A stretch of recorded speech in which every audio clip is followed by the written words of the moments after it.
মিছিলে দমদম লোকসভা কেন্দ্রের প্রার্থী সুজন চক্রবর্তী ও সিপিএম এর নেত্রী মীনাক্ষী মুখার্জি সহ সিপিএম এর বিশিষ্ট নেতৃবৃন্দ মিছিলে অংশগ্রহণ করে।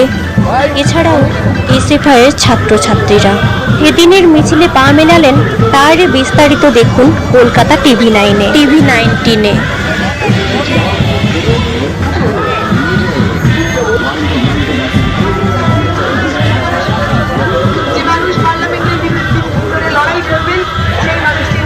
কমরেড সুজন চক্রবর্তী। কমরেড সুজনদাকে আপনারা বিপুল ভোটে জয়যুক্ত করবেন, এই আশা আমরা রাখি। 2 নম্বর বোতামটি কর্তৃপক্ষ হোক, ভরসা রাখুন, বদলে যাবে। আগামী 1 তারিখ 2 নম্বর বোতামটিতে কমরেড সুজন চক্রবর্তীকে আপনারা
সাধারণ ছেলেমেয়েরা যারা মাথা উঁচু করে বাঁচতে চান, যারা চাকরি করতে চান, পড়াশোনা করে, তাদের সবার আওয়াজ হয়ে পার্লামেন্টের মধ্যে আওয়াজ তুলবেন কমরেড সুজন চক্রবর্তী। আমাদের আজকের মিছিলে উপস্থিত আছেন আমাদের ছাত্র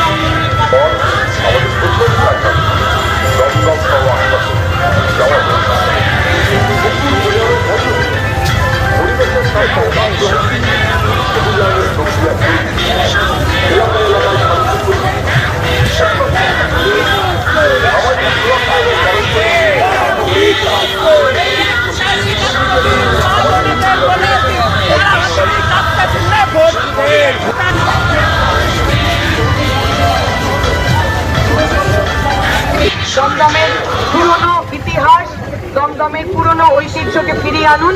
গর্ব করে আপনিও বলতে পারবেন আমার দমদমের এমপিকে কোনো জায়গায় হাত পেতে ঘুষ নিতে দেখা যায়নি। আমার আপনার নেতা, আমার আপনার লড়াই আন্দোলনের কাণ্ডারি কমরেড সুজন চক্রবর্তীকে আমার আপনার ভবিষ্যতের জন্য আগামী ধন্যবাদ।